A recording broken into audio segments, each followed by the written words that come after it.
सकाळची हवा ही घेतलीच पाहिजे आणि ओके. फिरलं पाहिजे. ओके. कमीत कमी 2-4 किलोमीटर तरी चाललं पाहिजे. चालेल. नमस्कार मित्रांनो, स्वागत आहे तुमचं आजच्या नवीन एका ब्लॉगमध्ये. आज आपण सकाळी सकाळी लवकरच ब्लॉगची सुरुवात करत आहोत. आज आपण असंच फिरायला म्हणजे वॉकिंगला आलेलो आहोत. व्यायाम हा शरीराला अत्यंत गरजेचा एक असा विषय आहे. बरीच लोक आपल्याला सकाळच्या पारी रस्त्यावरती फिरलेली आढळतात. चला तर आज मस्तपैकी हवेचा, सकाळच्या वातावरणाचा आनंद घेऊया. सकाळी सकाळी बघतोय आपण इडलीचं दुकान उघडलेलं आहे ब्रेकफास्टसाठी. काका आलेत, आपण काकांना विचारू. काका नमस्कार. नमस्कार. सकाळी किती वाजता उठला? सकाळी 5 वाजता. 5 वाजता रोज हो, उठणं असतं? 5 वाजता. फिरणं गरजेचं आहे हो, गरजेचं आहे आणि हे- दिवसभर फ्रेश राहतात माणसाला. माणसाला. आता तुमचं वय किती? माझं आता 61 रनिंग आहे. अच्छा. हो. डेली दिवसाचा हा प्रवास आहे हो. तुमचा, की सकाळी लवकर उठणं, आणि लवकर उठून 1 तास फिरणं.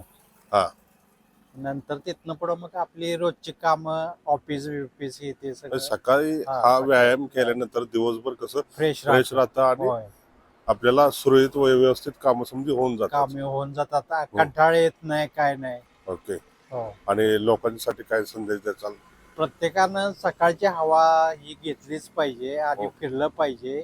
ओके. कमीत कमी 2-4 किलोमीटर तरी चाललं पाहिजे. चाललंच पाहिजे. हो.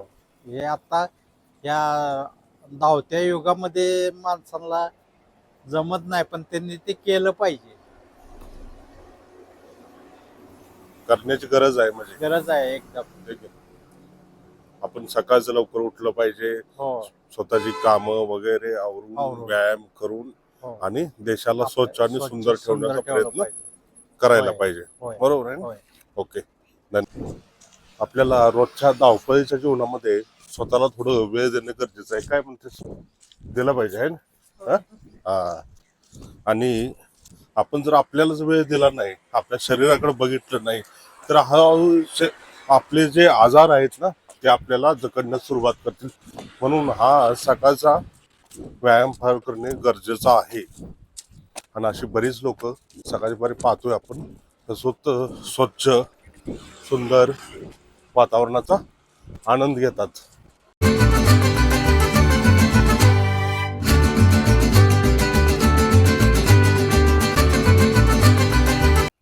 आपल्याला इथं आजी भेटले. नमस्कार आजी. हो नमस्कार. ठीक आहे. किती वाजता आलाय सकाळी व्यायाम? सकाळी 6ला येतो आम्ही. 6ला येताय का? हो. आणि किती तास व्यायाम करताय? 1 तास 1 तास. 5 मिनिटं बसतो. काय सांगचाल तुम्ही नवीन येणाऱ्या नाही. पिढीसाठी? हा? नवीन येणाऱ्या पिढीसाठी व्यायाम करणं किती महत्वाचं आहे हो किंवा काय? महत्वाचं आहे म्हणून तर आम्ही चालतोय आता 70-72 वर्षाचं झालं तरी होय. रस्त्यावर. ओके. म्हणजे कसं वाटतं तुम्हाला रोज व्यायाम करता? एका दिवशी नाही केला समजा तर एका दिवशी नाही केला की आळस यावंच वाटत नाही. आळस म्हणजे वाटतो. डेली येणं गरजेचं डेली आहे आम्ही आणि डेली असतो. उन्हाळ्या करणं गरजेचं पावसाळ्या. आहे. ओके. आलंच पाहिजे. हो, हो. आपलं स्वतःच शरीर जपायचं आहे तर आपल्याला व्यायाम हा या तुमचा घेऊन गरजेचंच द्या आहे. पहिला आधी, तुम्ही लय करताय. या मावशी, या इकडे एक व्यायामाबद्दल 1-2 शब्द नाही 1-2 आपल्याला शब्द सांगा. बोलणार आहे हो. हा ठीक आहे. नाही त्यांना तरी पॅरली झालेला आहे तरी चालते. अच्छा. हो. होय. आज पॅरालाइज झालं होतं. अच्छा. सांगा काय वाटतं तुम्हाला? चाललं पाहिजे तरी पण व्यायाम करताय म्हणजे स्वतः म्हणजे आजारातून बऱ्या होऊन सुद्धा तुम्ही व्यायाम करताय असं. ओके. हो. ठीक आहे. चालतंय. धन्यवाद सर्वांचं. धन्यवाद. ठीक आहे. तर मित्रांनो, फिरून वगैरे झालं, व्यायाम वगैरे करून मस्तपैकी देवपूजा वगैरे झालेली आहे. देवपूजा झालेली आहे आणि आता आपण थोडंसं ट्रेडिंगला बसायचं आहे आपल्याला. ट्रेड वगैरे घेऊया आपण. काय आज बघूया गोल्डमध्ये काय ट्रेड भेटतोय का आपल्याला.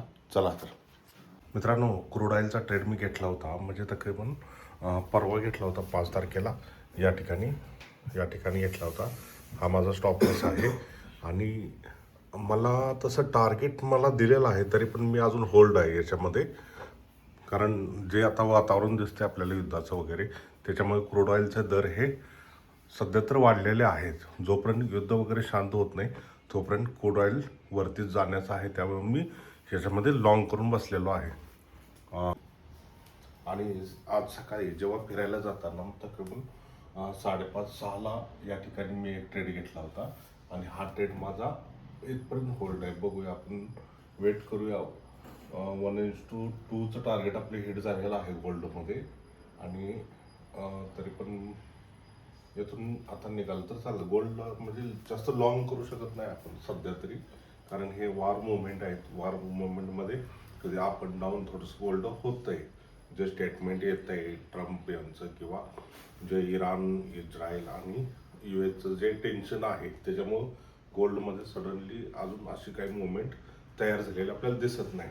तर चला, आज लिओ फिरून आला.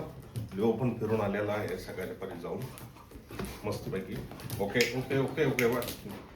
की हा असा एक विषय आहे की लोक याच्यावरती लवकर म्हणजे काय म्हणतात त्याला, विश्वास ठेवत नाहीत. कुणाला या सट्टा मार्केट वाटतं, कुणाला हे वाटतं, पण सट्टा मार्केट नाही. कारण हे एक नॉलेजचा भाग आहे. जर तुम्ही व्यवस्थित नॉलेज घेऊन स्टॉक मार्केट केलं तर याच्यामध्ये चांगलं प्रॉफिट आपण करू शकतो. ही एक बाजारपेठ जशी असते मंडळी, आज खरेदी करणं, उद्या विकणं. जसं आज आपण एखादा कांदा घेतला, बटाटे घेतला, आज त्याचे भाव कमी येते, उद्या ते भाव वाढले तर ते आपण ते नंतर विकू शकतो. त्याचप्रमाणे हा स्टॉक मार्केट आहे. आणि ह्याचं जर नॉलेज घेतलं तर चांगला प्रॉफिटेबल आपण राहू शकतो, चांगलं प्रॉफिटेबल याच्यामध्ये. आणि हे लॉंग टर्मसाठी चांगले आहे. कशा ना कशामध्ये इन्व्हेस्टमेंट, जसं की आपण गोल्डमध्ये इन्व्हेस्टमेंट करतो, जमिनीमध्ये इन्व्हेस्टमेंट करतो, तसंच म्युच्युअल फंडमध्ये इन्व्हेस्टमेंट करतो, SIP मध्ये इन्व्हेस्टमेंट करतो. हा समजांचा बेस जर कुठं आहे तर पूर्णपणे स्टॉक मार्केटमध्ये. आपण जर बँकेत सुद्धा जर पैसे ठेवले ना, ते सुद्धा आपले पेमेंट बँक हमेशा मार्केटमध्येच इन्व्हेस्टमेंट करते. पण टोटली हा जो आर्थिक व्यवहार, जी भारताची किंवा कोणत्याही जगाची जी आर्थिक मतलब मजबूती असते, हा त्याचा स्टॉक मार्केट दाखवतं. तसंच भारताचं म्हणा किंवा अमेरिकेचं म्हणा, US, जपान, कोणत्याही देशाचं घेतलं तर त्यांचं पहिल्यांदा स्टॉक मार्केट पाहिलं जातं की ते किती मजबूत आहे. तेच जर मजबूत असेल तर तो देश पण मजबूत आहे. ठीक आहे, धन्यवाद. बघत राहा, सबस्क्राईब करा, चॅनलला लाईक करा, सबस्क्राईब करा.